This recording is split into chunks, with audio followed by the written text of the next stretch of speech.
Bonjour à tous et bienvenue dans La Légende. Clique dans La Légende, c'est l'émission qui retrace l'histoire de vos émotions. On parle de cinéma, de jeux vidéo, de manga, de littérature, on parle de tout. Aujourd'hui, émission un peu spéciale car on va se poser la question, savoir si l'attaque des Titans est déjà dans La Légende.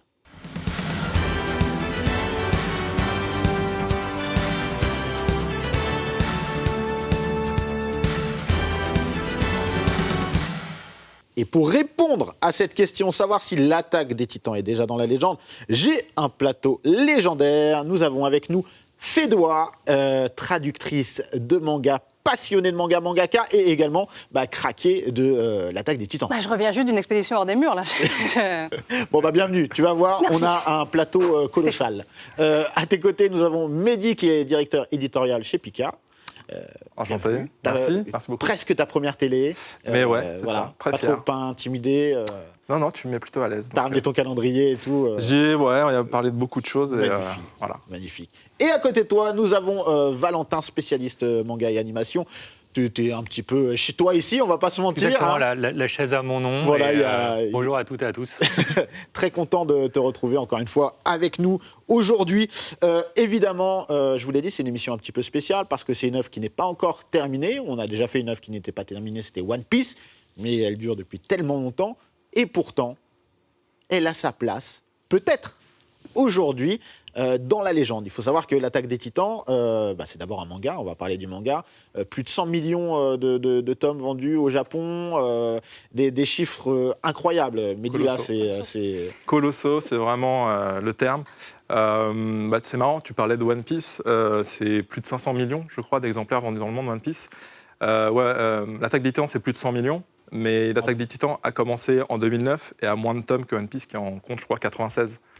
Donc, ça donne un peu une idée du vrai phénomène que c'est et de la légende que c'est pour moi. D'accord. Je vous propose qu'on commence cet épisode tout simplement en parlant de son créateur, Isayama. Alors, je vais vous poser une question. Est-ce que vous pouvez m'en dire plus sur ce jeune mangaka, sur sa jeunesse, etc. Parce que, finalement, avant l'Attaque des Titans, on ne le connaît pas. C'est ça, c'est-à-dire qu'il n'y a rien à dire sur lui avant l'Attaque des Titans. C'est-à-dire que c'est son premier manga au long cours. En fait, il n'a rien fait avant, donc ça accentue le tour de force. Et là où il s'est fait connaître, c'est des one-shots, dont un qui est l'espèce d'épisode 0 de l'Attaque des Titans. C'est à 19 ans qu'il réalise ce one-shot. C'était Human versus Giant C'était encore quelque chose avant? Non, Human vs Giant, c'est le début de l'Attaque des Titans en un tome. Qui lui a fait gagner un prix, mais c'est dans Hortz, où il a les prémices, et dans Earthbreak One, où il a commencé à mettre en place cette approche de colosse qui se frite, parce qu'il est fan de MMA, et ça se ressent tout de suite, quoi. En fait, avant le manga de l'Attaque des Titans, la série qu'on connaît, il y a eu ces 3 one-shots qu'on vient de décrire. Et c'est l'espèce d'épisode 0 de l'Attaque des Titans qui lui fait remporter un prix de jeune espoir de mangaka, de Kodansha. Il avait 19 ans, donc oui, ça doit être ça, puisqu'il lance l'Attaque des Titans en 2009. Mais il ne va pas tout de suite développer cet épisode 0 en format long cours. Il va d'abord s'entraîner sur des one-shots qui vont le faire se distinguer dans des prix d'excellence. Et l'Attaque des Titans est sa première série dans le Besatsu Shonen Magazine, donc On va y revenir juste après, parce qu'il y a une histoire intéressante. Pour revenir un petit peu en amont, de ce que je sais en tout cas, parce qu'on ne sait pas grand-chose sur lui, mais c'est un passionné de dessin et de manga à la base. Oh, il dessine depuis tout petit. Il dessine depuis tout petit. Par contre, tout le monde lui a toujours dit qu'il dessinait très mal, même ses parents. Donc c'est vrai qu'on sent qu'il a toujours ce petit complexe de on n'a jamais mis mes dessins en avant.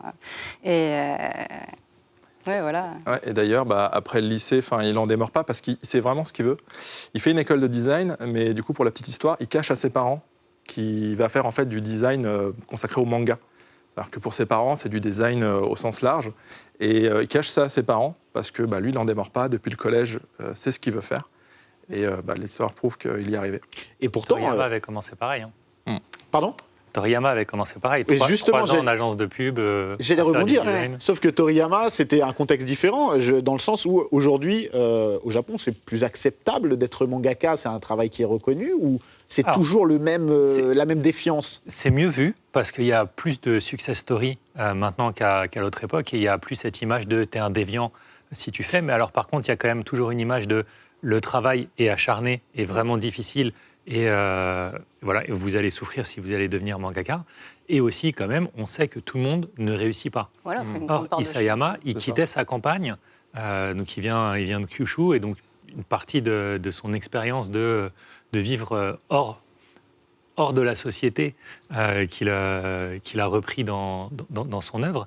Et il avait qu'une hantise, en fait, c'était d'échouer, de devoir retourner penaud dans son village. Et là, c'est vraiment un truc où il y a très peu d'habitants, donc tout le monde le sait, quoi. Est-ce qu'il y a une trajectoire sur des mangakas qu'on connaît déjà à succès, une trajectoire similaire à la sienne, justement, à ses débuts Mais je reviens sur Toriyama. Toriyama, à ses débuts, il n'a pas réussi tout de suite. Et il est retourné vivre chez ses parents. Et ses parents, à un moment, lui ont dit « Arrête de sortir, va plus dans les bars le soir ou autre, parce qu'on a honte. Les gens, quand ils te voient, ils savent du coup que tu es à la maison, que tu ne travailles pas. » Et voilà, et donc il peut y avoir ce truc. Quoi. Sauf que Toriyama n'a jamais voulu quitter sa province, Non. sa campagne, là où Isayama avait vraiment envie par-dessus tout de se libérer de son petit village, entouré par les montagnes. Donc, comme disait Valentin, c'est les murs qui entourent l'univers de l'Attaque des Titans, on va dire. Ça représente son propre emprisonnement qu'il ressentait dans son... On n'a même pas fait le pitch de l'Attaque des Titans. C'est vrai, ça. Mehdi, Eh ben, écoutez, pitch-nous l'Attaque des Titans. L'attaque des Titans, écoutez, on est vraiment dans du pur post-apocalyptique, à savoir que les 3/4 de l'humanité ont été décimés par des titans, en fait, des espèces de géants anthropophages qui mesurent entre 4 et 60 mètres pour certains. Et du coup, l'humanité, pour survivre, se retranche derrière des murs, des immenses murs, qui constituent une espèce de royaume, en fait, là où le peu d'humains qui restent survit. Et ça fait plusieurs dizaines d'années que les humains se croient à l'abri des titans, qui n'arrivent pas à franchir ces murs, jusqu'au jour où... Une centaine d'années, c'est ça? Une centaine Une centaine d'années, voilà. Jusqu'au jour où, et le moins perturbateur, un titan colossal, plus haut et plus massif que ce qui n'a jamais été vu avant, se manifeste et crée une brèche dans ce mur. Et sans spoiler, ça va commencer à croquer de l'humain à tort et à travers. Vénère. Voilà. Alors, on va venir maintenant, puisqu'on parlait des one-shots d'Isayama, qui ont, pour moi, été, on va dire, des brouillons, entre guillemets, de SNK, de l'Attaque des Titans. J'aimerais qu'on aborde maintenant ce qui est, pour moi, peut-être le pire raté du Jump. Alors, pourquoi je dis ça? Tout simplement parce que, évidemment, tous les shonen à succès finissent, ou presque, dans le Shonen Jump. On sait que c'est une prépublication au Japon qui a fait émerger de nombreuses séries à succès. Évidemment, il n'y a pas que ce magazine de prépublication, il y en a d'autres. Sauf que là, à la base, il va le proposer au Jump. Ouais, grosse erreur des éditeurs du Jump de l'avoir rejeté en lui disant c'est pas reviens avec un manga plus Jump. Et ce à quoi l'auteur a répondu non, c'est ça mon manga, c'est mon histoire, je veux la faire comme ça, je veux pas changer mon dessin. Et il y avait une autre contrainte aussi, il a dit moi je veux le publier en mensuel. Parce qu'il savait qu'il ne serait pas capable de tenir un rythme hebdo. Et ça, excuse-moi de te couper, ça c'est des choses que seuls les mangakas qui ont de l'expérience et du bagage peuvent imposer. C'est dur d'imposer ça pour une première publication. Complètement, c'est impossible d'ailleurs. Et même les mangakas à succès qu'on connaît aujourd'hui, on peut rappeler, Tite Kubo s'est fait rejeter 4 fois. Donc Bleach, au début par Shueisha. Oda, c'est pareil. Les 3 premières versions de One Piece ont été rejetées. Son éditeur a dû faire le pied de grue devant les rédac-chefs, devant le bureau des rédac-chefs pendant 8 heures pour qu'ils acceptent de relire la nouvelle version du storyboard. Et donc, on est là. Donc, Jump a cette habitude de dire non. Et comme tu l'as dit, c'est le magazine Rockstar. Donc, ils savent que tout le monde vient vers eux. Donc, peut-être qu'ils ont pris cette mauvaise habitude de se dire si je te rejette. Toriyama aussi, c'était 500 pages d'essais qui s'est fait rejeter par Torishima avant de finalement. Après, Toriyama, il abusait un peu parce qu'il prenait des choses qui étaient un petit peu sous licence également. Et donc, il se faisait plaisir, on va dire. 500 pages. Il s'est quand même battu. Et voilà, sauf que là, Isayama s'est dit bon, bah, qu'est-ce que je fais? Est-ce qu'on peut dire, il a dit, fuck le jump, je vais aller voir ailleurs. Il a défendu son histoire, son point de vue, sa vision de son scénario, et il n'a pas voulu faire de compromis. Voilà.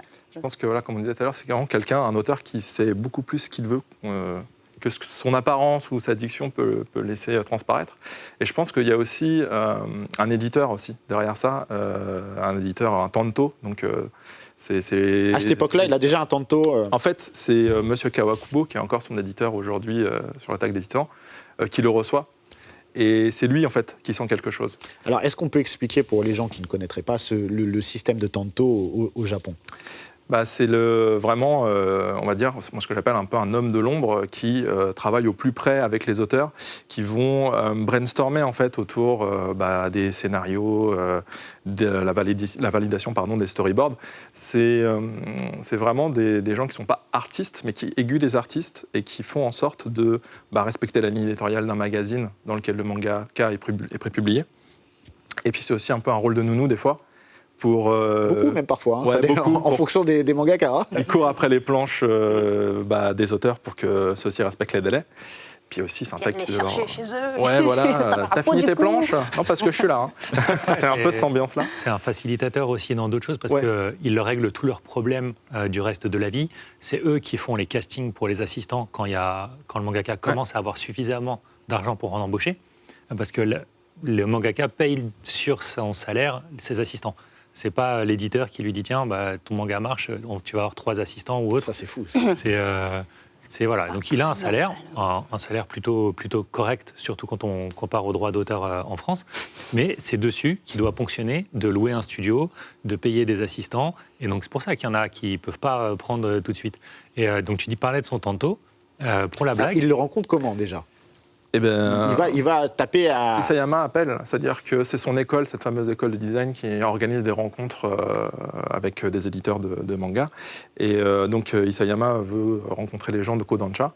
Et c'est en fait M. Kawakubo qui décroche. Et donc il y a une règle un peu chez les éditeurs comme ça, chez Kodansha, c'est que celui qui décroche et qui tombe sur l'auteur devient automatiquement le Tanto, l'éditeur attitré du potentiel auteur en question. Et pour revenir à ta question de tout à l'heure, c'est que je pense qu'il y a cet instinct de cet éditeur-là qui sent quelque chose, qui voit très bien que niveau graphisme, esthétisme et tout, on est loin des standards du genre, mais il sent quelque chose et il encourage Isayama à participer à un concours de mangaka de jeune espoir pour conforter sa bonne impression. Donc je pense que lui, il a l'intelligence de ne pas fermer la porte. Il a senti qu'il y avait... Je pense qu'il a eu du nez, le monsieur. Après, il faut redire, Kodansha, c'est Akira, c'est Ghost in the Shell, donc c'est aussi une approche différente de certaines thématiques de manga. Est-ce qu'on peut dire qu'on est plus dans le seinen et quelque chose parfois de plus adulte côté Kodansha? En tout cas, ils n'ont absolument pas peur de faire des choses sombres, ça c'est sûr et certain. Là où chez Jump, chez Shueisha, on est plus dans du shonen avec, on va dire, des parties plus agréables dans l'ensemble, même s'il y a des trucs parfois un petit peu... Il y en a qui sortent du lot. Voilà, on va avoir du Death Note, par exemple, qui a un ton plus adulte, mais c'est vrai qu'en règle générale, je pense aussi à Jujutsu Kaisen en ce moment, qui est bien gore et tout ça, qui est dans le Jump hebdomadaire. Mais oui, le Jump va avoir une image un peu plus mainstream que le Besatsu Shonen Magazine de Kodansha, qui lui déjà a un côté plus adulte que le Shonen Magazine du même éditeur. Et du coup, il va passer ce concours pour essayer d'être prépublié dans ce magazine, c'est ça? Que donne ce concours? Ça le conforte dans l'envie, ça lui ouvre les portes de la professionnalisation en fait, du métier de mangaka. Et du coup, il ne va pas tout de suite développer l'histoire de l'Attaque des Titans. Il va plutôt apprendre le métier et développer d'autres one-shots pour encore plus se distinguer dans ce genre de concours Jeune Espoir. Et c'est plutôt donc là, il avait 19 ans, et c'est plutôt vers 22-23 ans que là, son éditeur, ce même éditeur, va lui proposer de développer l'histoire de l'Attaque des Titans pour en faire un long format. Ça veut dire, t'es mûr maintenant, tu peux travailler, reprends cette histoire qui m'avait marqué, qui te tient à cœur aussi. Et donc, tu sais qu'un auteur va être plus efficace sur quelque chose qu'il tient à cœur. Et donc pendant ces 3 ans où il l'a fait s'entraîner aussi. Il est en centre de formation, quoi. Un peu, ouais. Il y en a, des fois, on leur dit t'as du talent, va devenir assistant pendant X années pour apprendre auprès. Et puis il y en a d'autres, on sent, comme ils savent ce qu'ils veulent, qu'ils n'ont pas besoin de cette partie-là de l'école. Ils ont plus besoin du travail, de s'assurer qu'ils sont capables de tenir un rythme, de travailler sur la mise en scène ou sur les expressions. Et donc pour la mise en scène des pages de combat, il lui a fait recopier plusieurs chapitres de Hajime no Ippo. D'où le t-shirt dans la thématique. Et pour les expressions, il lui a fait recopier des shoujo. Alors, toujours chez Kodansha, mais donc c'est assez marrant de voir que l'éditeur était très au fait des lacunes potentielles de son auteur et comment il a... Les shoujo, pour ceux qui ne connaissent pas, c'est des mangas qui sont plus destinés à un public féminin de base, même si c'est un peu erroné de dire ça aujourd'hui. On va dire c'est plus sentimental. Voilà, je ne me trompe pas, Fédora? Oui, et c'est souvent des auteurs féminins aussi. Voilà, c'était un petit peu... Bon, on reviendra là-dessus sur une émission spéciale shoujo, parce qu'on en prépare une, mais c'est très intéressant justement de voir, comme tu disais Val, un auteur comme lui qui va s'exercer sur du shoujo. On l'a vu aussi avec de grands auteurs avant lui, de grands mangaka avant lui, qui étaient dans des trucs bien hardcore aussi, s'exercer sur du shoujo. Même Terazawa de Cobra. Donc voilà, il y a un truc, j'aimerais qu'on parle du contexte. C'est-à-dire que quand il va commencer à publier l'Attaque des Titans, qu'est-ce qu'il y a dans ce magazine en même temps? Il se lance, en fait, ce magazine se lance aussi avec l'Attaque des Titans. Et en fait, c'est une bonne fenêtre de tir pour lui qui voulait être prépublié dans un mensuel, pour avoir plus de temps pour préparer son œuvre comme il le fallait. Et effectivement, là, je vois Animal Kingdom. Oui, voilà. Le premier chapitre de l'Attaque des Titans a été publié dans ce magazine-là avec Animal Kingdom de Makoto Laiku en couverture, parce que c'est vrai que le magazine avait plutôt misé sur cette série-là d'un auteur qui n'a pas vraiment marché en France, mais qui est un monument au Japon, surtout pour Gash Bell. Et c'est vrai que très vite, l'Attaque des Titans va prendre le dessus sur Animal Kingdom, que j'ai traduit pourtant, qui est une très bonne série, mais il faut faire attention parce que le design a l'air très, très mignon, très enfantin, et c'est pas du tout pour les enfants. Comme on disait, le Bessatsu Shonen Magazine est un magazine plutôt pour... C'est pour ça que ça peut porter à confusion quand on voit la couverture, on se dit attends, depuis tout à l'heure on dit que c'est quelque chose de plus adulte, plus sombre. C'est très très sombre, c'est un manga très sombre. Et c'est un manga qui a donné une grande émulation pour Isayama. Souvent, il le cite comme grande influence de... Animal Kingdom. Ouais. Il a dit, putain, ça me boostait, je me remettais en question à chaque fois, en me disant, moi, je ne suis pas capable de faire un truc aussi bien. Et ça a eu un effet très bénéfique pour lui. D'accord. Et pour revenir à ma question principale, est-ce qu'on peut dire que l'Attaque des Titans, c'est le plus gros loupé du Jump? On ne les connaît pas tous. En tout cas, c'est ça, en fait, j'allais dire. Je pense que c'est quelque chose qui est plus monnaie courante qu'on le croit. À un moment donné, il y a un mangaka qui va signer chez telle ou telle maison d'édition. Le titre en question sera un hit. Et forcément, il sera allé toquer à la porte de plusieurs éditeurs, au-delà du Jump. Donc, Et imagine, ils ont refusé un auteur qui a abandonné à cause de ça, mais qui, ça se trouve, était capable de faire le nouveau One Piece. Oui, après, là, on est dans la supputation. Mais là, je veux dire, on a quelque chose qui est colossal, sans jeu de mots idiot, en termes de vente, en termes d'impact, etc. J'arrive pas, moi, de mémoire, parce qu'on a connaissance de quelques ratés chez les Jump, j'arrive pas à avoir une œuvre aussi importante. Aussi majeure que ça, à tous les niveaux d'ailleurs, pas seulement en termes de vente, en termes d'image et de capacité que ça a pu donner de manœuvre à son éditeur Kodansha. Je pense que c'est le plus gros loupé. Après, est-ce que s'il avait été chez Jump, il aurait pu exister de la même manière? C'est ça, il y a trop de Je facteurs. pense pas. D'où ma question. D'où ma question. Est-ce que ça a sauvé l'Attaque des Titans qu'il ne soit pas chez Shueisha? Fédora, tu penses que sur le Jump, ça aurait pas pu... Moi, je n'ai pas la science infuse, donc je ne sais pas comment les responsables éditoriaux auraient réagi, mais c'est vrai que comme Mehdi décrivait le rôle des Tanto et tout ça, ils sont très très présents à Shueisha, vraiment à influencer le travail de l'auteur, et à la limite, des fois, on a l'impression que c'est le Tanto qui décide du scénario et pas le mangaka. Donc, est-ce que Isayama aurait eu une telle liberté? Certainement non. Est-ce que ce serait atrophié et du coup, il n'aurait pas pu déployer son plein potentiel? Ça aurait été dommage. Très bien. Je vous propose qu'on rentre maintenant dans le vif du sujet, tout simplement la sortie du manga et un succès immédiat. Alors, je je me trompe pas, c'est un succès immédiat au Japon. Alors, c'est un succès qui... le titre marche tout de suite, il fait parler de lui. Après, le premier tirage était un petit tirage par rapport aux ventes d'aujourd'hui. On était sur du 20 000 exemplaires. La première... Oui, quelque chose d'assez timide comme ça. Ce qui était bien, mais pas top. Après, c'est un premier auteur dans un nouveau magazine. Et quand on sait qu'un nouveau magazine qui se lance ou une nouvelle série, il faut 2-3 ans pour qu'il y ait suffisamment de numéros pour que le bouche à oreille s'étende. C'est ce qu'on a vu avec Jujutsu Kaisen, c'est ce qu'on a vu avec Demon Slayer chez Jump. Et là, en fait, ça a été plus vite. Si on compare les courbes, ça a été plus rapide.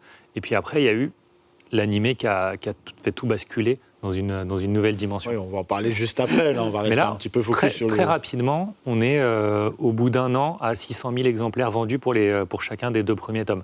Ce qui est énorme pour un premier auteur. Oui, c'est énorme. Et il y a aussi un beau succès d'estime au Japon. Fédois, tu peux nous en parler? C'est bien reçu, quoi.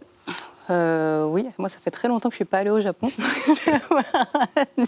du mal à dire en 2009 comment ça s'est passé, mais oui, très très vite, il y a eu des produits dérivés, même avant l'animé, et puis il y a eu un fandom qui s'est construit autour de l'attaque des Titans, très très très dense, très très rapidement, à théoriser. Ouais, voilà, déjà à théoriser, et puis à produire de l'art et de...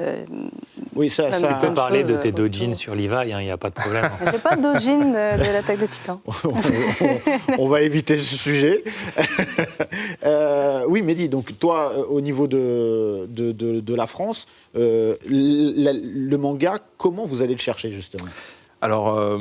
moi, ça fait 6 ans bientôt que je suis chez Pika, donc je n'étais pas là au moment du lancement du manga en 2013 en France. Mais ce que je peux te dire, c'est que, pour revenir sur la question que tu posais, c'est que le succès d'estime vient assez vite, dès 2011, donc 1 an et demi plus ou moins après le début de la publication. Il y a des récompenses qui tombent et qui montrent bien qu'il y a un frémissement. Donc on peut parler le titre reçoit le 35e prix Kodansha qui célèbre chaque année les meilleurs mangas dans différentes catégories, et pas que des mangas Kodansha, c'est des mangas vraiment de toute la production au Japon. Il y a aussi le Kono Mangaga Sugoi qui est en fait un des prix majeurs au Japon pour mettre en avant des grandes séries. L'Attaque des Titans l'obtient. Donc en fait, il y a beaucoup de choses comme ça qui font que nous, en France, on découvre la licence qui ne coche aucun critère, on l'a dit déjà tout à l'heure, c'est très atypique. Et en même temps, le succès qui monte au Japon fait qu'on ne peut pas ne pas s'intéresser à cette série. Et là où la décision de Pika elle est intelligente, c'est le timing. C'est-à-dire que là, en 2013, où Pika lance la série, eh bien, il y a l'animé qui est en cours. Je sais qu'on va développer après, mais je suis désolé. Non, mais c'est très important à préciser. Voilà. C'est-à-dire que vous lancez le manga en même temps que l'animé. En 2013, voilà. L'animé commence, je crois, en avril 2013. À cette époque, Wakanim, du coup, fait du simulcast. Du simulcast, exactement. Donc, grâce à l'exposition de cette plateforme-là, le manga est, je crois, lancé en juin 2013, donc la même année en tout cas. Et ça donne une autre dimension à ce manga qui est déjà très bon. Je pense qu'on va en parler plus en détail. C'est à mon avis... Mais justement, quelles sont les forces du manga? Voilà. On a pour 2 heures. On peut dire, comme on l'a dit jusqu'à présent, déjà c'est un manga qui coche pas des cases. Donc sa première force, c'est d'être différent. Il est différent par un univers hyper riche. Et c'est marrant de dire ça parce qu'on pourrait se dire qu'on est entre des murs, donc cet univers devrait être pauvre, devrait être super limité. Et au contraire, cette limite lui permet d'approfondir 100% de ce qui se passe dans ce microcosme. Il va développer des personnages tous de manière parfaite. Tous les personnages existent, tous les personnages ont un background, tous les personnages évoluent, mûrissent, ou pourrissent quand ils meurent.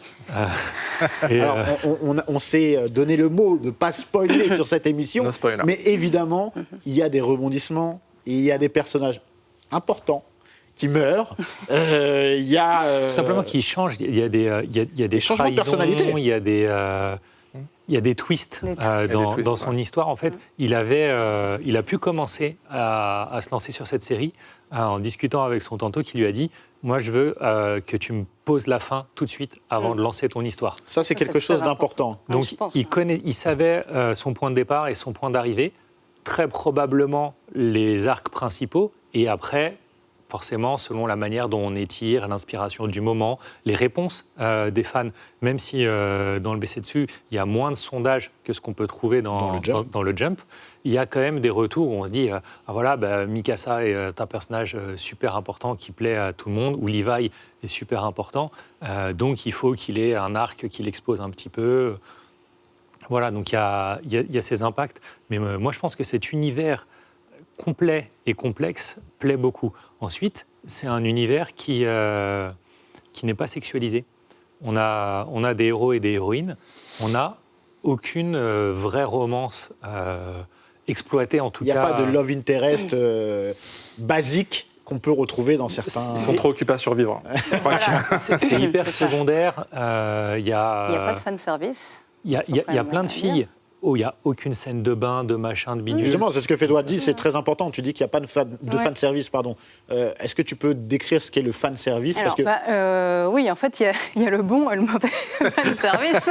Et la plupart du temps, quand on tombe dans le mauvais fanservice, on va avoir des personnages féminins aux mensurations un peu exagérées, souvent très courtement vêtus, et sans que le scénario en soit vraiment amélioré, quoi. C'est gratuit. Voilà, le fanservice gratuit, ça va être des scènes... Pour plaire à un public masculin. Hein, voilà. Alors, il y a du fanservice pour les femmes aussi. Mais c'est beaucoup plus restreint, non? Et c'est surtout plus second degré, on va dire. Enfin, moi, j'adore une série sur la natation qui s'appelle Free, où il y a des hommes en maillot de bain tout le temps, et c'est beaucoup plus drôle que sexualisé. Oui, voilà, c'est ça. Et justement, c'est une question qui me vient. Le public de l'Attaque des Titans, il est plutôt masculin, féminin, ou c'est justement une œuvre qui rassemble tout le monde? Parce que Fédois, t'es une femme. Oui, ça peut plaire à tout le monde, ça. Totalement. Oui. Même même au-delà du genre, hein, toute tranche d'âge aussi. Hein. Enfin, pas tout jeune. Oui, j'ai pas encore fait lire à mes enfants, moi. Mais c'est transgénérationnel, donc à partir de l'adolescence et transculturel, ça partout dans le monde. Et comment ça se fait? Je pense qu'il y a certains des ingrédients que Valentin disait. Déjà, on part sur la thématique post-apocalyptique, même si ça a déjà été traité. Post-apo, un peu médiéval aussi. Hein. Et il y a aussi, un côté fantasy, ouais. médiéval et dark fantasy, en fait. C'est comme ça qu'il est lancé, d'ailleurs, hein, dans le Besatsu. Il y avait besoin, en fait, d'une œuvre de dark fantasy. Il a été pensé comme ça aussi, dans le sens où c'est pas ancré dans le Japon. Dans le sens où on a vraiment un côté... On parle de cité assez médiévale, c'est largement inspiré de ce qu'il y avait en Europe. Oui. Le patronyme aussi des héros, il n'y a pas du tout de connotation du Japon. Même Shiganshina est inspiré d'une ville allemande, il me semble. C'est ça, voilà. Où il y a une magnifique bataille, Shiganshina. Et voilà, en fait, il y a quand même ces choses-là qui sont déjà assez intéressantes pour le public, et aussi la façon de les traiter. C'est-à-dire que, comme Isayama voulait vraiment marquer le lecteur, se distinguer de ces vétérans qui étaient lancés en même temps que lui dans ce magazine, il arrive avec ce trait si personnel, si brut, qui coche aucune case, mais qui marque. Ça veut dire que même si quelqu'un n'aime pas l'Attaque des Titans, je pense qu'il ne peut pas oublier l'Attaque des Titans. Moi, je trouve que le style graphique en dit long, en fait, sur ce qu'on ressent en lisant, et notamment pour l'horreur que procurent ces monstres, en fait. C'est-à-dire que lui, il les a pensés, il est loin de ce qu'il appelle des personnages ou des monstres repères. Il ne va pas piocher dans les légendes folkloriques d'Europe, pour le coup. Il ne va pas s'inspirer des yokai, qui sont des monstres du folklore japonais. Non, lui, il va arriver avec quelque chose de totalement inédit, des espèces d'humanoïdes comme ça, anthropophages, qui ont des expressions assez glaçantes. Tout ça, en fait, c'est purement original. Et c'est quelque chose qui en fait une lecture très marquante. Oui, il y a des inspirations un petit peu aussi peinture classique, etc.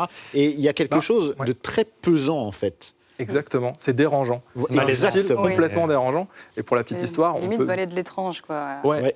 Et pour la petite histoire, on peut se dire que c'est un petit peu Léonard de Vinci qui est à l'origine de l'Attaque des Titans, parce que c'est un manga, je crois, du Jump, dont j'ai oublié le nom, Jigoku Nube Sensei, je crois. Ah oui, Jigoku Sensei Nube. Voilà. J'ai inversé. Quel accent. Elle vous l'a fait aux petits oignons. Et en fait, dans ce manga-là, il y a à un moment donné une Joconde qui apparaît et dont le visage est déformé et a une expression assez glaçante. Et tiens, elle aussi est anthropophage. Donc c'est quelque chose, c'est une vision qui a beaucoup marqué Isayama. Et lui, s'est toujours dit, voilà, je vais me distinguer avec mon style graphique, qui coche aucune case, mais aussi avec le sentiment de peur des monstres que je vais mettre en scène. Ça fait aussi partie du succès pour moi. Voilà, parce que c'est dans ce que tu expliques, c'est une composante très importante, c'est qu'on est aussi dans un manga d'horreur un petit peu, en quelque sorte. Quand je dis horreur, c'est-à-dire qu'il suscite l'effroi et on s'identifie facilement. Qu'est-ce qu'on ferait à la place des personnages? Oui, c'est presque un film de zombies, de survie. Moi, quand j'ai commencé la série, je faisais des cauchemars toutes les nuits. C'est vrai. Ah ouais, tellement ça me marquait. Je crois qu'il serait très fier, l'auteur, de savoir qu'il a réussi son coup à ce point-là. Non, mais il y a vraiment, moi, ce côté dérangeant, pesant, c'est quelque chose qui est marquant. Et on n'avait pas vu ça depuis longtemps dans un manga. Pour moi, on n'a même jamais vu ça, en fait. Aussi fortement et à tous les niveaux. Parce que là, on parle de l'atrocité des titans, mais l'atrocité de l'humain dans cet univers est incroyable. En fait, tu grattes derrière la noirceur, tu retrouves de la noirceur et tu retrouves encore de la noirceur. Donc, tous les étages. Non, là, on est sur du vrai... c'est même plus du post-apocalypse, on est encore dans l'apocalypse, quoi. On est dans du plein apocalypse, quoi. Et justement, moi, il y a un côté Walking Dead qui me parle, parce qu'on parle des titans. On peut faire un comparo avec les zombies, mais dans Walking Dead, Dieu sait que c'est parfois mauvais, etc. Mais Dieu sait aussi que c'est bon parfois, parce qu'on a un regard sur la condition humaine, sur l'humanité ou non qu'on peut éprouver. Et là, pour moi, il y a vraiment ce parallèle qui peut être fait vraiment avec cette œuvre. Je ne sais pas si vous êtes d'accord avec moi. Complètement. Mais il y a un questionnement. En fait, il y a tellement de questionnements. Tout le monde s'approprie cette œuvre en lisant avec sa lecture, en disant « Ah ben je vois telle question ici, je vois tel machin ». Et le parallèle de cette cité entre les murs, tout le monde va dire « Ah, c'est machin ». Donc les Taïwanais vont dire « Ah ben les titans, c'est la Chine, et c'est nous, Taïwan, qui sommes prisonniers ». Les Coréens vont dire « C'est le Japon ». Nous, les Européens, on va dire « Ah ben c'est les Allemands ». Voilà, enfin, tout le monde va avoir sa manière de lire cette histoire, et je pense que c'est là où il y a un trait de génie d'Isayama. Ouais, c'est universel. Et puis, on parle d'universalité. Il y a une chose qui va rendre l'œuvre encore plus universelle et populaire, c'est évidemment l'explosion avec l'animé. Alors, on va pas se mentir, s'il y a bien un animé qui a fait grandir une œuvre en termes de popularité, là, dernièrement, c'est bien l'Attaque des Titans. C'est incroyable. Mehdi, tu nous parlais tout à l'heure du fait que Pika ait eu un excellent timing en ramenant le manga au moment de la série animée. Est-ce qu'il y a quelque chose de tangible à ce niveau-là, où tu te dis, il y a vraiment les chiffres, c'est croisement de chiffres, les chiffres, ça ment pas. C'est-à-dire que, c'est vraiment là, il y a eu cet alignement des planètes. En fait, on dit souvent que l'animé opère comme un démultiplicateur des ventes du manga. C'est vraiment pensé comme ça au Japon. On peut même parler de produits dérivés, qu'est l'animé, pour booster les ventes du manga papier. Sauf que là, on a vraiment un animé qui est devenu une œuvre à part entière. On va développer dessus, mais il faut savoir que ça a aussi influencé Isayama dans son travail. Et le fait est qu'il est tellement qualitatif. Cet animé, ils ont tellement mis les moyens, les créateurs sont tellement réappropriés le monde des titans, que ça lui a donné une autre dimension. Et ça, tout le monde s'accorde à le dire, aussi bien en France qu'au Japon. Tu dis que dernièrement, c'est quelque chose qui alimente toute la hype autour des Titans, mais même au lancement, non loin des débuts de la série, ça a été très déterminant. Moi, j'ai connu d'abord l'animé avant le manga. Comme beaucoup de gens, oui. Pour plein de raisons. Hein. Donc, déjà, le manga n'était pas disponible en France avant l'animé. Donc déjà, la première raison chez nous, c'était ça. Mais le trait particulier d'Isayama peut être un peu rebutant au début si on ne comprend pas l'univers malaisant qu'il essaye de construire. Il a d'ailleurs été critiqué, excuse-moi Valentin, il a d'ailleurs été critiqué par certains sur ce trait. Tout à fait, mais il progresse énormément aussi. Il faut dire, entre le premier volume et le 33e, là, c'est le jour et la nuit. Et l'animé, en fait, tu parlais de trucs tangibles. Le manga est à 3 millions d'exemplaires par an avant. L'année de l'animé, on passe à 15, tout de suite. C'est incroyable. C'est incroyable en termes de chiffres. Et on a un animé qui est produit par Wit Studio sur la première saison. Un studio assez jeune en plus, qui plus est. C'est le destin de cette Petit série studio. d'accompagner des lancements. Hein. Ouais, c'est ça. Ouais. Après le Besatsu Magazine. L'auteur s'appelle Hajime, du coup, c'est peut-être pas pour rien. Ça va commencer.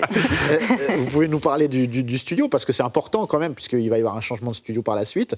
Alors, il est né de IG Productions, qui est un gros, un mastodonte au Japon. Ils se sont dit, on va créer une succursale qui va être très orientée quali, où nos artistes vont se faire plaisir. Et au début, ils disent, il faut qu'on fasse un coup. Il faut qu'on fasse un truc qui nous fasse reconnaître par tout le monde, qui montre qu'on est vraiment bon en 2D, en 3D, en composition, en animation. Et ils arrivent sur cette licence. Ouais. Presque par hasard. IG Prod est dans le comité de pilotage, mais ce n'était pas la licence où tout le monde se battait à ce moment-là pour l'avoir. Alors comment c'est possible que tout le monde ne se batte pas pour avoir les droits de l'animé? Parce que alors eux, après, c'est mon interprétation, mais eux en production, ils voient les coups en face. Hein. Ils se disent animer des titans, animer les combats, animer des personnages, les manœuvres 3D tridimensionnelles. à mettre en scène et à réaliser.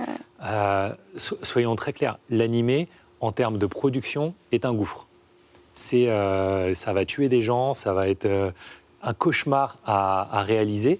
Et du coup, est hyper novateur aussi, parce qu'ils ont inventé des techniques d'animation pour aller avec cet animé. Quel genre de technique, justement? Donc, alors, le mâchage de 2D par-dessus des éléments 3D, c'est une des techniques qu'ils ont fait. Ils ont mis en place, par exemple, aussi chez Wit, ce qu'ils appellent le make-up sur l'animation. Donc, très souvent, pour faire l'animation, on simplifie les traits pour que moins il y a de traits, moins il y a de formes, plus c'est facile à animer, parce que moins il y a de dessins, de coups qu'on est obligé de reproduire sur les 24 images par seconde. Et donc, ce qu'ils ont fait, c'est qu'ils ont simplifié les dessins, et sur des scènes importantes, il y a quelqu'un derrière qui repasse post-animation et qui rajoute les effets, donc de la texture ici, des artefacts là. Et donc, cette phase de make-up participe à la grande qualité, quoi. Oui, parce qu'on est sur un animé de haute volée. Après, Wit Studio, je crois que par la suite, ils font Vinland Saga, si je ne dis pas de bêtises. Oui. The Great Pretender, récemment sur Netflix, qui est un chef-d'œuvre. Mais voilà, l'Attaque des Titans, ça va être reconnu dès le début en animation pour être un animé vraiment extrêmement bien produit. Ah oui, puis ça va Après, être c'est une dream l'étalon team, pour tout le monde se juge à l'aune de l'Attaque des Titans. Quoi. Ah oui, après, il y a un avant et un après, Oui, tu veux c'est dire ça, hein. Mehdi, tu es d'accord avec ça? Ouais, complètement. C'est-à-dire que c'est une vraie masterclass qui permet d'entrer dans cet univers. Et le matériel de base aussi n'était pas simple. Encore une fois, hein, ce manga ne répondant à aucun code graphique, narratif. Et aussi, on n'a pas beaucoup souligné le dynamisme incroyable des scènes d'action. Il y a les fights entre les titans, ça on pourra en parler des heures parce que c'est très... C'est très bien, j'attendais que quelqu'un le mette sur la table. C'est très inspiré de Mixed Martial Arts, du UFC et tout, dont je suis très friand. Donc on pourra en parler des heures. Mais c'est aussi les scènes avec le dispositif de manœuvre tridimensionnelle dont Fedo est équipé, hein, bien sûr. Oui, En tout cas, la cape. Sous sa cape. pas de problème. Ça, je pense que c'était assez... Voilà, c'était un vrai challenge qu'ils ont réussi à relever le gant par rapport à ça. Et c'est vraiment, pour moi, ça donne vraiment les clés de ce qu'est ce manga, un manga que j'appelle un petit peu un manga série télé, quoi. C'est-à-dire qu'on peut faire une comparaison avec Walking Dead, comme il disait, avec Game of Thrones aussi. Ah oui. Tout le côté vraiment haletant que procure ce manga, cet animé, ça n'a rien à envier à ces blockbusters de séries télé, quoi. Complètement. Et moi, je trouve que l'animé a réussi à mettre en exergue justement ce qu'on disait tout à l'heure, la recherche d'humanité. Je trouve que les yeux des personnages, il y a quelque chose d'incroyable dedans dans le travail. Et ben voilà, justement, je rebondis sur ce que tu dis et sur ce que je mentionnais un peu plus tôt, c'est qu'avec beaucoup d'humilité, Hajime Isayama s'est inspiré de l'animé, a trouvé que les émotions d'Eren, qu'on voit à l'écran là, étaient plus convaincantes que ce qu'il avait fait lui-même. Et que du coup, après l'animé, il s'est inspiré de cette adaptation pour son propre manga. Et il salue le travail du comédien qui fait la voix d'Eren, Yuki Kaji, et qui est absolument excellent et qui dévoile une palette d'émotions juste à travers sa voix et qui a su capter le personnage. Et comme tu dis, Mehdi, Isayama a été influencé par le jeu de Yuki Kaji. C'est Il lui ça a que je donné de trouve formidable. l'épaisseur à tous les niveaux, quoi. Ouais. C'est ça que je trouve formidable, excuse-moi de te couper, c'est Non, que, non, en vas-y. fait, vraiment, là aussi, moi, je trouve que c'est un vrai tour de force aussi, en tant que jeune auteur comme ça, de faire preuve d'humilité. Il pourrait très bien être sur son statut de génie et engoncé dans ses certitudes à dire non, les titans, c'est moi. Non, il est conscient que son trait a des lacunes. D'ailleurs, il accepte les critiques qu'il reçoit, mais il veut se dépasser à chaque fois pour sublimer son trait, s'améliorer. Exactement. D'ailleurs, il avait très humble. déclaré que lui, la prestation qu'il livrait, c'est comme s'il était en concert, en live, et donc c'est un peu brouillon, et que ensuite le studio d'animation passait par derrière, et lui, il faisait l'album studio bien, il n'y a rien qui dépasse. D'ailleurs, il a ajusté des morceaux d'histoire à ce niveau-là, Aussi, oui. sans raconter, mais en se disant telle scène, rétrospectivement, je ne l'ai pas assez bien exploitée dans le manga, ou toujours, parce que un mois pour faire un chapitre, c'est... En voyant l'animé, il s'est dit, ah ouais, il faut que je retravaille sur... Après, en fait, l'animé est un petit peu en retard par rapport au manga. Donc, il disait au studio, cette scène-là, vous pouvez rajouter telle information, vous pouvez changer telle chose. Ou des scènes qui ont été coupées, qui n'ont pas été adaptées en animé, mais à la demande de l'auteur. Justement, il était investi sur la première saison quand même, Isayama. Très. Il voyait Araki assez souvent. Oui. Donc, Araki, donc, le réalisateur, ils échangeaient beaucoup pour savoir comment ajuster, comment faire vivre cette histoire. On disait vraiment, ça a été un investissement. Wit Studio a produit ça à perte. Tout à l'heure, tu disais les combats. Le premier combat de Titan a duré combien de temps à animer, à votre avis? Pour quelques secondes, Je sais pas, là. un mois. Un mois de prod juste pour une scène. C'est incroyable. Et justement, il nous reste un quart d'heure. Il est important de mettre l'accent sur les combats, comme tu le disais, Mehdi, parce que justement, tu parles tu fais le parallèle avec le temps de production. On le voit à l'écran à quel point ces combats sont puissants. Voilà, vraiment puissants, envoûtants parfois de par Hypnotique. voilà, les différentes choses qui vont se passer. Ça aussi, c'est une grande force. C'est dingue. C'est dingue. Et c'est dingue parce que, voilà, et puis c'est aussi intéressant, je veux dire, cet auteur, il a vraiment envie de raconter ce qu'il a envie de raconter. C'est-à-dire qu'il est fan de Free Fight. Ces titans, ils ne vont pas se battre comme Godzilla et King Kong. Hein. Ils ont des vraies techniques, c'est très réaliste. Et c'est Et dès drôle. le début, on le voit dans la première saison, dès la course du premier titan, on voit qu'il y a quelque chose déjà. Ouais. C'est ça. Et du coup, c'est intéressant parce que lui, il décrit un monde totalement fictif. Il s'inspire de l'histoire et de choses de notre société, mais c'est de la dark fantasy. Voilà, il y a des monstres géants et tout. Alors, par contre, les combats, pour lui, il faut que ce soit réaliste. Il n'aime pas l'irrationalité dans les chorégraphies des combats. Et en ça, c'est un vrai tour de force. Il s'inspire de grands champions du MMA, donc du Mixed Martial Arts. Et du coup, il arrive à reproduire en fait cette gestuelle, ces techniques. Et c'est... Alors, voilà, quand le titan féminin assène un low kick, c'est Van Damme dans Bloodsport, quoi. C'est vraiment... ou Noritaka, je sais pas, mais en tout cas, c'est vraiment soigné, on y croit. Et donc, on a un scénario qui est haletant, qui met la pression, et on a en plus des scènes d'action qui sont tout aussi réussies. Donc, cette alchimie, tout ça fait que ça en fait une œuvre vraiment... Et donc là, c'est véritablement la formule qui fait exploser l'œuvre mondialement. C'est-à-dire, comme je le disais un petit peu tout à l'heure hors antenne, moi, j'étais aux États-Unis, énormément de fans de l'Attaque des Titans là-bas, énormément de merchandising. On voit vraiment que ça devient une œuvre importante, mais même pour les gens qui ne sont pas fans de manga à la base ou d'animé.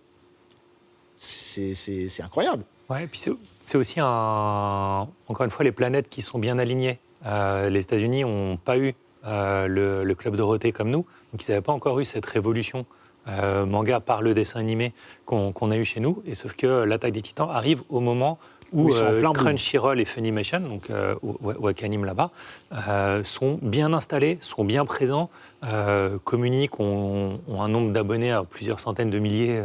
Donc voilà, une bonne base. Tous les ingrédients seront là pour dire maintenant, dès qu'il y a un hit, ça va prendre. Le barbecue est prêt, il n'y a plus qu'à allumer, quoi. Et ça a été le 4 juillet avec avec l'attaque des Titans. Puis on a même vu carrément des displays en titan là-bas aux États-Unis, c'était assez incroyable. Nous en France aussi, hein, ça fédère l'attaque des Titans SNK, comme on dit dans le jargon. Aujourd'hui, chaque jour d'épisode, chaque dimanche soir, quand les fans ne font pas tomber les serveurs de Wakanim en les prenant d'assaut, je crois que dans le top 10 des tweets, il y en a 5 minimum qui concernent l'attaque des Titans. Oh bah dimanche dernier, oui, on en avait 4 en trending. On voit les chapitres donc prépubliés de manière chaque mois. Et légalement sur le site de Pika. En simulpub chez Pika, chez Isneo, chez tous les libraires. achetable en EPUB chez Apple. Chez Apple, si vous regardez le lundi matin, si vous allez sur books.apple.com, vous pouvez voir les trends et vous allez voir l'attaque des Titans est numéro 1. C'est la série la plus vendue en digital. C'est juste incroyable. Ça, c'est une première pour du manga. Pour du manga à ce point-là, oui, c'est sûr. Avant, on avait des succès de vente de volumes reliés, mais en chapitre, je pense que l'attente du feuilleton, elle a jamais été aussi grande que sur l'attaque des Titans.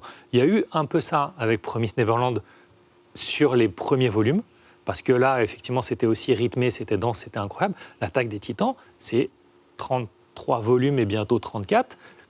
Où à chaque fin de volume, on est là, on dit « Oh, le salaud !» On va pas se mentir. Pardon, l'auteur qui nous laisse dans cette tension et qui va nous faire attendre. Il y a beaucoup de cliffhanger. On va pas se mentir, là, il faut on va parler un petit peu passion aussi. C'est que, on l'a dit, si c'est entêté à chaque fois, c'est qu'il y a beaucoup de cliffhanger. On joue beaucoup avec nos nerfs. Ça, oui. Et ça crée une hype vraiment similaire à ce qu'on disait avec Game of Thrones ou Walking Dead, il fut un temps, puisque maintenant c'est plus trop le cas. Il y a quelque chose comme ça qui fait que on a envie de savoir la suite tout le temps. Et pourtant, le manga arrive à sa fin le 9 avril, donc on sera diffusé quelques jours avant la fin du manga. C'est pour ça qu'aujourd'hui on se pose cette question, savoir si, oui ou non, l'attaque des Titans est déjà dans la légende. Vous avez donné quand même pas mal d'éléments de réponse là. Si je vous pose la question, vous êtes tous unanimes là-dessus? Il est dans la légende, c'est sûr et certain. Sur les 10 dernières années, c'est probablement celui qui a eu le plus gros impact mondial en termes de licence, en termes de faire venir des nouveaux gens dans le monde des nouveaux lecteurs et de nouveaux spectateurs. C'est incroyable en termes de stabilité. Sur les 33 volumes, je compte sur les doigts d'une main les moments où je me suis dit « Ah, ça aurait pu être un peu mieux ». Et je suis exigeant, je pense l'être. Donc maintenant, pour moi, il est dans la légende. La question, c'est est-ce que le dernier chapitre fera qu'il va le rester ad vitam ou est-ce que ça va splitter, diviser les fans qui vont dire « j'aime pas la fin » ou autre. Voilà, ça c'est le seul truc où on attendra le 9 pour les fans savoir. sont déjà divisés, c'est ça. La force de l'attaque des Titans, sans du tout spoiler ce qui se passe, c'est encore une fois, comme l'auteur sait où il veut aller depuis le début, il y va. Et il y a certains arcs où une certaine partie du fandom va se dire « Ah, mais j'avais pas signé pour ça, moi, au début, qu'est-ce qui se passe ?» Et donc, certains lecteurs vont partir en cours de route. Donc, il y a déjà eu une scission, on va dire. Et c'est sûr que le tout dernier chapitre va vraiment apporter le point, on espère que ça va être le point d'orgue, comme dit Valentin, et que ça va faire de l'attaque des Titans une œuvre vraiment pérenne et qui aura marqué non seulement son époque, mais qui va continuer à vivre même après la fin de la série. Mehdi, t'as peur un petit peu de ce dernier chapitre? Non, franchement, pas du tout. Je suis très serein parce que je pense qu'il n'y a aucune œuvre en fait, qui fait la totale unanimité, que ce soit en manga ou en série télé ou autre. Tu vois, tu parlais de Death Note, tout le monde est d'accord ici pour dire que c'est une masterclass. Mais... Sauf la fin. Voilà. Et néanmoins, quand on parle de Death Note, c'est quand même une masterclass. C'est là aussi un manga qu'on peut conseiller pour débuter aux gens qui ne sont pas forcément coutumés des codes du manga. Pour moi, il n'y a pas besoin d'attendre le dernier chapitre. L'attaque des Titans est déjà dans la légende, dans le sens où il y a eu un avant et un après Attaque des Titans. Moi, je trouve qu'il y a beaucoup d'œuvres qui sont sorties, même dans le Jump ou chez d'autres éditeurs, qui sont le fruit de ce genre de traitement narratif, de traitement de personnages, de traitement de concepts. Donc voilà, moi, je trouve que c'est vraiment... c'est pas une œuvre parfaite. Il y aura toujours un débat. Ça divisera. Mais c'est la perfection. Voilà, la perfection. Je ne sais pas si elle existe en manga. En tout cas, Ça, Pour moi, c'est ouais, du biais. là. c'est dans la légende. Très bien. Bah, écoutez, il y a une chose sur laquelle j'aimerais revenir, on a encore quelques minutes, c'est on n'a pas parlé d'une chose dans l'animé, c'est la bande sonore. Ah oui. Et c'est Hiroyuki quelque chose Sawano. pour moi qui est très fort. D'ailleurs, je vous le montre, elle est disponible en vinyle chez Old Anime. D'ailleurs, c'est eux qui ont les droits également des DVD, Blu-ray, etc. C'est quelque chose qui est extrêmement important. Elle est dingue. En fait, j'étais en vacances au Japon au moment de la sortie de l'animé et j'ai pas compris ce qui m'arrivait. Dans tous les magasins, tous, partout où j'allais, c'était le générique de l'Attaque des Titans, avec ou sans image. Donc au début, je comprenais pas. Moi, je connaissais pas encore l'Attaque des Titans à ce moment-là. C'était hyper intriguant. La mayonnaise a pris de suite. Encore une fois, c'est une Dream Team qu'ils ont mis sur cet animé. Ils ont rien laissé au hasard. À la réalisation, à l'animation, aux musiques, tout le monde dessus. Et donc, c'était pas que des gens de chez Wit Studio d'ailleurs. Ils ont été chercher des indépendants. Donc, ils ont vraiment fait le casting de la meilleure équipe possible pour réaliser cet ovni. Et pour moi, c'est quelque chose qui transcende, en fait, encore une Ah oui, fois. donc le compositeur Hiroyuki Sawano compose aussi beaucoup d'autres OST et bandes-son d'animés. C'est lui qui a fait Seven Deadly Sins, qui a fait pas mal de séries du studio Trigger. Et il a vraiment une patte qu'on reconnaît aisément. Et ce côté grandiose et désespéré colle parfaitement à l'ambiance de l'Attaque des Titans. On reconnaît tout de suite les thématiques. Et ensuite, donc, tu parlais du générique. Donc les Il donne envie de se battre. C'est l'hymne de l'humanité. 1, 2, 3 ont été composés par Linked Horizon, qui est un groupe qui s'est réuni pour faire les génériques de l'Attaque des Titans. Comme les Spice Girls à l'époque. Et la comparaison s'arrêtera là. On a les comparaisons qu'on mérite. Voilà. Ouais, je ne sais pas si Revo serait très content. Et il y a une chose pour compléter tout ça, c'est qu'on n'a pas dit aussi, c'est qu'entre la saison 1 et la 2, il se passe des années. Oh là là, se passe des années, on était désespérés. Hein. C'était un jeune studio 8. Donc leur carnet de commandes était plein. Donc ils ont dû attendre, ils n'avaient pas le temps. Ils avaient pris du retard déjà sur l'Attaque des Titans elle-même. La série n'a pas été facile, ils n'ont pas dormi, ça a été vraiment des sacrifices continus. Et juste, ils ne pouvaient pas. Ils ne pouvaient pas faire la suite de suite. C'était inenvisageable que ce soit un autre studio à ce moment-là qui fasse la suite, tellement ils avaient posé les bases de quelque chose que personne d'autre pouvait faire ou se sentait de faire. Donc ils ont rempli comme ils pouvaient, avec un téléfilm par-ci, un jeu vidéo par-là. Mais je pense que c'est très intéressant de mettre le doigt dessus, le temps, l'attente qu'il y a eu entre les deux saisons d'animé, parce que c'est aussi un des leviers qui a permis au manga d'exploser, puisque les spectateurs de l'animé qui se grattaient les veines et qui voulaient la suite, ils avaient la suite, mais dans le manga papier. Et du coup, il y a eu un engouement aussi encore plus élevé pour le manga, pour avoir la suite de l'animé. Mais oui, parce que, comme tu l'as dit, il n'y a pas d'épisode, une flopée de spin-off à tort et à travers, bons ou un peu moins bons en fonction des gens. Et le manga, le meilleur moyen de suivre, parce que comme on est happé dans quelque chose, on veut continuer. Donc du coup, une de mes dernières questions, ce sera plutôt en manga ou plutôt en animé, Fédois? Oh, c'est dur. Les deux, mon caporal. Très bien, c'est une bonne vraiment réponse. dans son personnage. Hein. Voilà. C'est un soldat. Mehdi? En fait, non, je vais dire le manga, pas parce que j'en suis l'éditeur, mais c'est juste que on ressent beaucoup plus en fait la personnalité de l'auteur. L'animé s'est bien réapproprié cet univers, a réussi même à le sublimer parfois, mais voilà, le choc du manga est plus impactant pour moi. Moi, je vais répondre comme un Normand. Je vais dire ça dépend pour qui. Pour quelqu'un qui ne lit pas encore des mangas, l'animé sera plus facile, une porte d'entrée plus accessible. Et sinon, pour quelqu'un qui lit déjà des mangas, clairement le manga. Très bien. Moi, j'ai envie de répondre à ma propre question et je dirais aussi d'abord l'animé et ensuite le manga, mais en fonction des gens, évidemment les deux. Une question sur le futur de Isayama. Qu'est-ce qu'il va faire après? Il a été très clair. Il veut ouvrir un spa. Il veut ouvrir une source thermale. Il veut ouvrir un onsen. Donc voilà. Mais pourquoi? C'est son kiff. D'accord. C'est quelque chose qu'il a déclaré plusieurs fois en interview. Alors je ne sais pas si ça, dans les faits, c'était juste une blagounette ou s'il le fera vraiment. Mais C'est un troll, faut le dire aussi. Mais on va le revoir dans le manga ou pas? Oui, parce qu'il a déjà dit que pour l'instant, il n'avait pas d'idée pour une nouvelle série, mais qu'il avait déjà proposé plusieurs pitchs à son éditeur. Donc, je pense qu'on le reverra. Mais alors, est-ce que ça sera tout de suite? Encore une fois, on revient à quelqu'un qui sait ce qu'il veut. Donc, tant qu'il n'aura pas une idée d'un projet satisfaisant, il ne se lancera pas. Il ne fera pas... en plus, financièrement, il n'a plus besoin de se forcer. Clairement, il est à l'abri du besoin. Il n'a plus peur de retourner chez lui.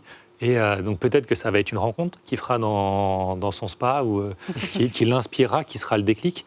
Par exemple, sur l'Attaque des Titans, quand il travaillait dans un agent d'accueil d'un cybercafé, où un soir, un client un peu bourré lui a fait peur, et il s'est dit, mais en fait, la créature la plus effrayante du monde, c'est les humains. Et c'est pour ça que c'est des titans et pas des kaijus, et pas de... Enfin, une des raisons. Donc peut-être ça qui titube comme ça. Ouais. Et Isayama aussi, c'est un auteur qu'on n'a pas vidé à blanc.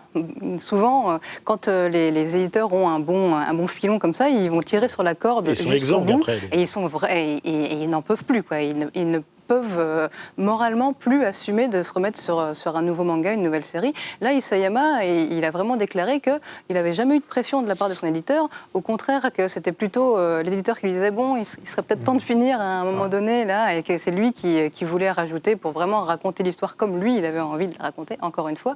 Donc, il ne va pas y avoir ce côté overdose. Donc on peut espérer qu'il se remette... Il y a encore du sang frais, encore du jus, voilà. encore de l'espoir. C'est sa seule série. Voilà, on espère bien sûr. J'ai l'impression qu'ils ont un peu évolué, les éditeurs, ces dernières années quand même à ce sujet. Ça dépend chez qui. Ils laissent, même chez Jump, tu vois, Demon Slayer, ils l'ont laissé finir alors que c'était un carton de dingue. En tout cas, merci beaucoup. J'espère qu'on a pu répondre à la question de savoir si l'Attaque des Titans c'était ou non déjà dans la légende. On espère avoir convaincu. Est-ce qu'on t'a convaincu? Je réserve ma réponse avec le dernier chapitre. Donc merci. Donc on refera une émission. Exactement. Mais ne rigolez pas parce qu'on prépare des petites choses pour prolonger l'expérience dans la légende. En tout cas, merci à tous de nous avoir suivis. Et la réponse, en fait, on l'attend de vous. Est-ce que l'Attaque des Titans, c'est oui ou non déjà dans la légende? À très bientôt pour un nouvel épisode.